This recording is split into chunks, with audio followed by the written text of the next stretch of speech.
Yes, so Hairless here.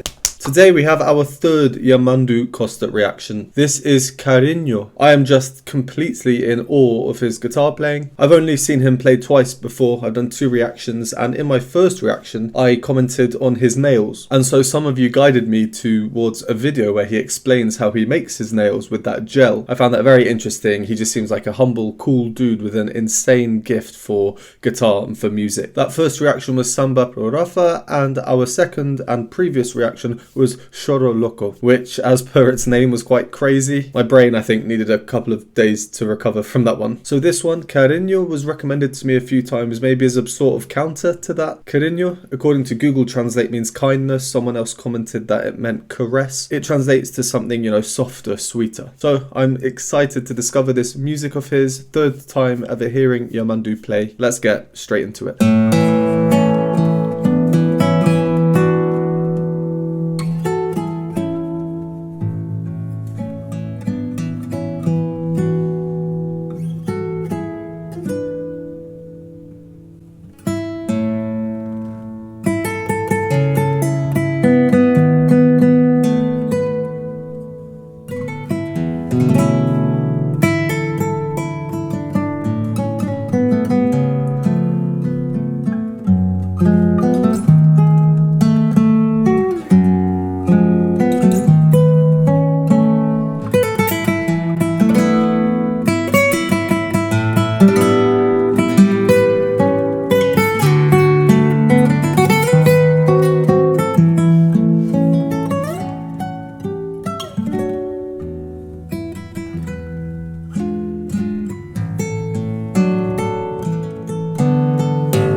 Singing. Wow, I really like that. I really like that. Oh, it's just such a nice piece of music, and the singing as well, without any lyrics. I mean, I'll come and talk to it in a bit. Let's go over what we've heard so far. If you don't want to hear my analysis, go to the timestamp here. So to go right back to the opening, the first 2 notes that we hear, this A to the E.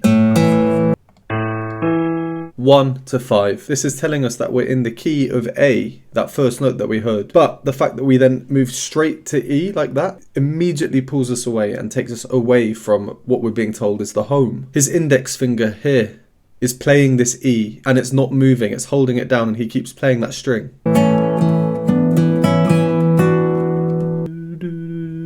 He keeps playing it to remind us we're anticipating the move back to A, to the root, which we then do get, and it comes in the form of that lowest note there. So he's tuned that 7th string to A. Overall, it's a very calming opening, as I said before. You know, it's very tonal in a simple musical sense. It's very pleasing to the ears. I've heard YAMANDU only 2 other times, but as I was listening to this introduction here, I was kind of thinking, how long is this peacefulness going to last? Because I'm kind of expecting some complexity. If the complexity doesn't come in the form of virtuosic runs, then it will probably come in the form of some interesting modulations or chord changes. But no, it remains very peaceful. And then shortly afterwards, we get the first sign of something a bit juicy. There, that note, the D sharp. And then the notes that we hear played around that are these. And this motif, we did hear it again later. Let me find it. The note that doesn't seem to belong, and then bum bum bum bum. It seems to me, from the few songs I've had the pleasure of hearing YAMANDU play, that he likes to reuse short musical motifs throughout each song. And I like this. I think it gives us a sense of familiarity, you know, something that we've heard before. And then, as expected, YAMANDU does slowly start to introduce some harmonically non-standard chords. First here, and then a few seconds later here. And then a bit after that. That's the first real sense of kind of jazz-like harmony going on. And it's building up. It's building up towards this really soft moment. A soft moment in the upper section. Usually, I mean, at least in the vocal world, I've been doing a lot of a cappella reactions recently. When things go higher, they tend to get more powerful. It's this kind of story of building up, literally, figuratively upwards. It's nice to see a rise up here in pitch, but a reduction in volume, a reduction in power.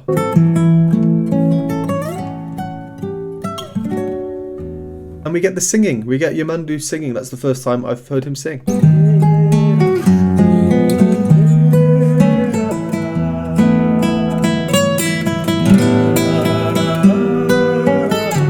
I love it. I said before, but I love how there are no lyrics. It means we have more freedom in what we think about when we hear the music. This might make someone think of birds. It might make someone else think of flowers. It might make someone else think of their family, etc. And to be honest, I really like his voice. I think it's quite simple. It's quite raw. There's nothing technical, crazy about it. It's passionate. You can just tell he's feeling the music.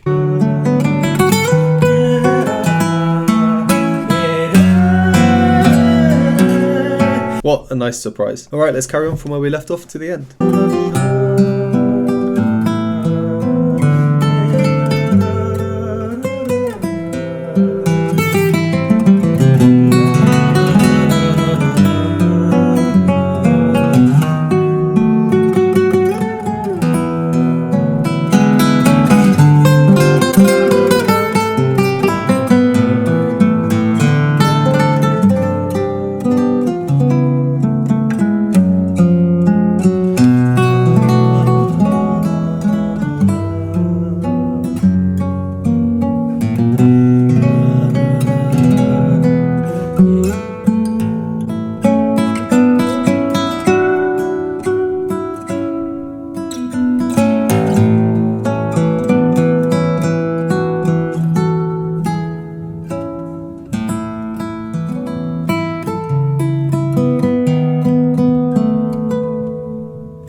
Oh, that's nice. It's just a lovely piece of music. Sorry, I don't look happy, but I'm so happy inside after hearing that. It's just relaxed me completely. All right, let's talk about the second half. Oh, I just love this section.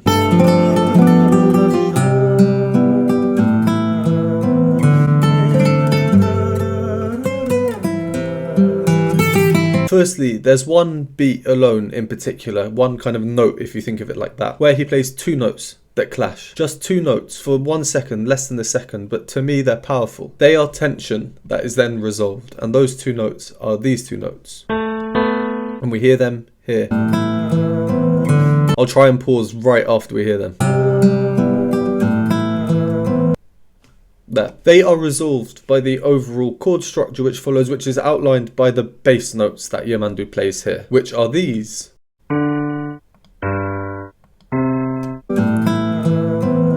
Dum, dum, dum. And I just love the melody of that part.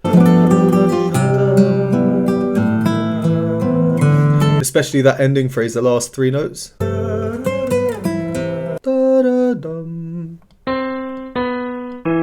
And then just after that he repeats this lovely melody, but now it's just a bit lower in pitch.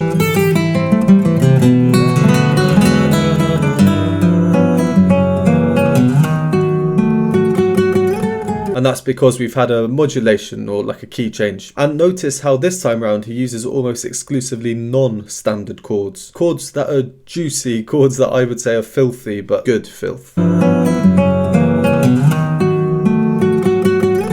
And then we get it again.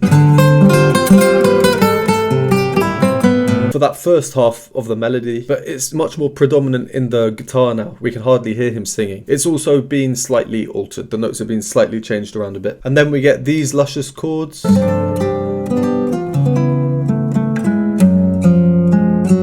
Into that same melody again.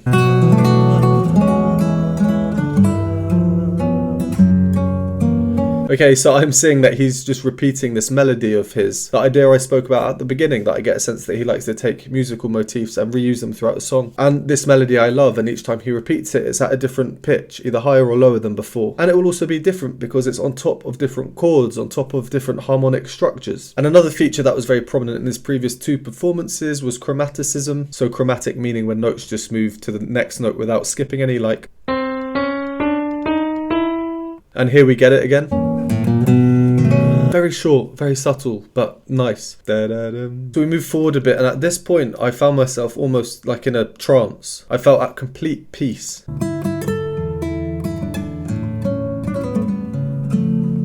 And it's almost as if Yamandu knows that, and he knows that people listening are going to be feeling like that. So then he decides to suddenly start playing a bit louder.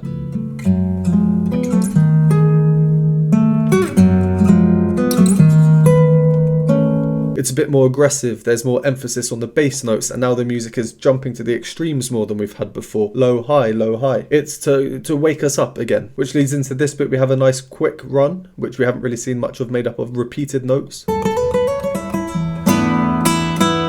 Leading into a strummed chord that we just saw. And then in these chords that come up, I hear a 4-3 suspension. If you know what that is, you can listen out for it. If not, I'll explain what that is afterwards. So this 4-3 suspension, it's a technique I've mentioned in my previous videos. It basically causes tension and then resolves. So here we have the chord of E being played, which is like this. A suspension will take this middle note and not play it immediately. Instead, it will play the note above it first, and then it will resolve it down to that middle note. So it will sound like this.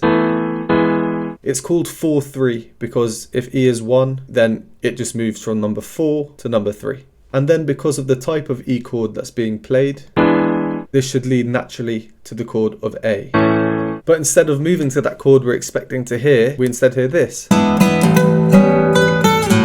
We hear these notes being played, which tells us otherwise, and then we keep moving. And then just after that, we're approaching the end now, we get another nice chromatic rise. The notes are, if you listen out for them.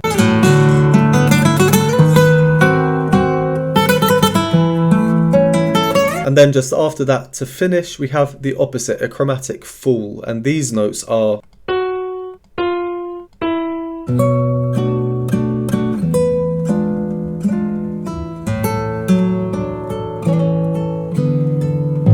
And then 3 hasn't quite come yet, but then the final note takes a while to get affirmed. Let's play that again and I'll just sing the final note and then we'll see how long it takes to finally reach that final resolution.